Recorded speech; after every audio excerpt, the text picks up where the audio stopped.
There is a lot of character development, as a matter of fact.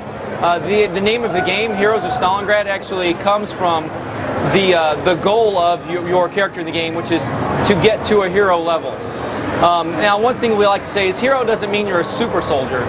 It just means that you're a very high-level veteran that will inspire the other soldiers. So you start out and you're a raw recruit. Your character will look kind of young and clean-shaven, very new-looking uniform.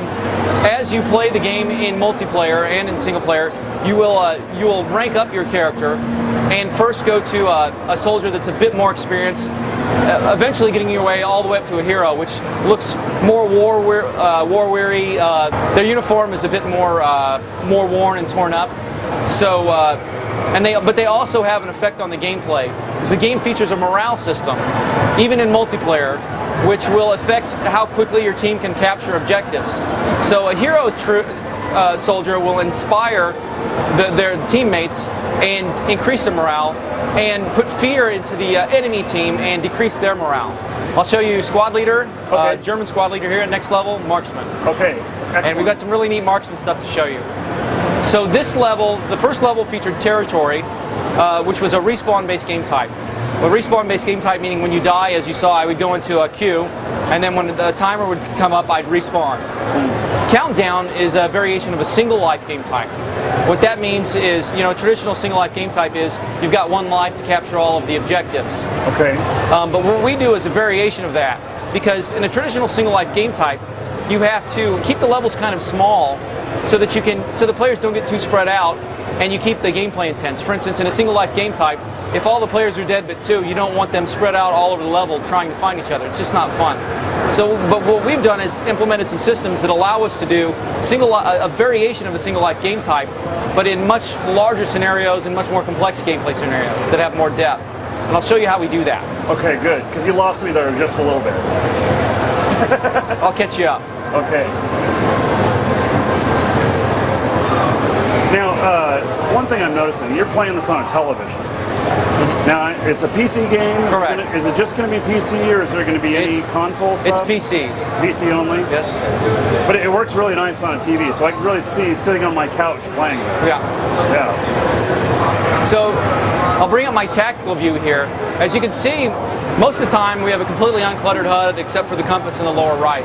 We really think that it's more immersive if you don't have a bunch of stuff on the screen all the time. You really feel more like you're in World War II, not like you're the Terminator with stuff all over your HUD. Okay. But we do need to feed the player information, so that's where we came up with the concept of tactical view. The player presses a key, they get all the information that they need, where their objective is, how much time they have, and all that. And then when they release it, it goes away. To bring that up again, so this is your objective on the map, and then it's also my objective in the world. Okay. Yeah. As you can see here, I have a single objective. So the way Countdown works is you get one life per team member for each objective. So what you have is these very intense tactical single life battles centered around a single objective, but when that objective is captured, all the dead players respawn, and then the battle moves further into the level. So if you look here, the actual final objective is going to be to clear out the Russians from the top floor of the green elevator. So it's almost like broke into sections. Correct. But if you're really good, you could make it all in one shot? Is that how it's working? Well, because you respawn, you respawn when your team captures an objective, so you don't have to do it all in one go. I get it. And you don't really, and when a guy dies, he has to wait out till the end of that section. Right. And all he gets to do is sit and watch the other guys play? Yeah, pretty much. Okay, so we just captured the first objective. Okay. Now all of the dead players are respawn. There we go. And we've got another objective that's further in the level. Okay. That's cool. This is actually a really good idea. This is not, this keeps it fresh, and you're with the same people, and so if you're working well with them, you can continue to do so. Yep. Now, one of the things that we discovered when we first started prototyping this is people still would have a tendency to sort of spread out to the corners of the level because they only have a single life and try to pick each other off. So then we came up with the concept of the countdown. If you see at the top there, the tactical view, you've got the countdown timer. This will also automatically pop up at intervals to let you know how much time you have left. But what this does is it causes the players on attack and defense to get into the objective area quickly. They can't spread out. They have to get in and fight. It keeps the pace going too. Yes. Yeah. I like those lighting effects. Yeah, it's really nice. So we've captured this objective. Now we move on to the ground floor of the grain What's the elevator. difference between the guys with the green names and the guys with the blue-gray? The green, the guy, I'm a squad leader, so the green guys are the guys that are in my squad. Oh, okay. Those are guys I can give orders to. Like if you see here, those are the guys that I can give orders to.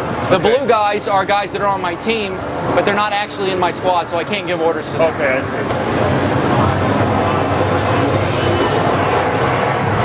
I like how you can have the effect of lowered lights in here, but at the same time, you can still see well. That's guy's dying over there. That's particularly important for a multiplayer game. My AI buddies are doing really good today. They're just breezing you right. You must be on easy mode. Super easy mode. Super easy mode. You know, I demoed the game a couple weeks ago in the Games Convention in Germany, and I was getting destroyed by the AI even on easy mode. We had done a lot of work recently, basically making the AI smarter, giving them more tactical knowledge, and we found that it made them really good.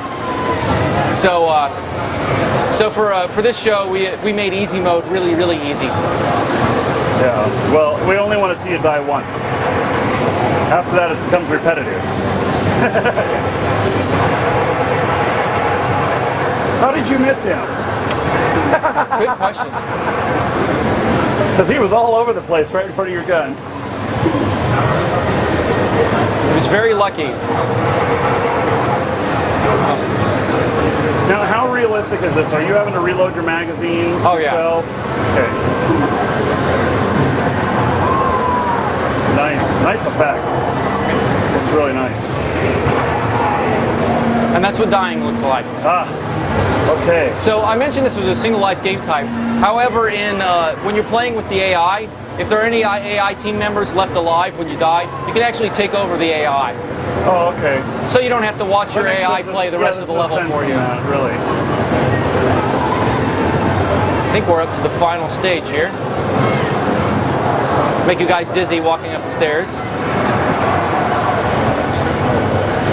They don't actually get dizzy, do they? What? They don't actually get dizzy, do they? No. I just figured it might make you dizzy. That would be funny, though, you know? It will. Run up a bunch of stairs, come out the top, and then kind of fall over to your left or something. So this level is actually a 1-to-1 scale recreation of a real place in Stalingrad. We actually had the opportunity to visit this grain elevator. It's still there.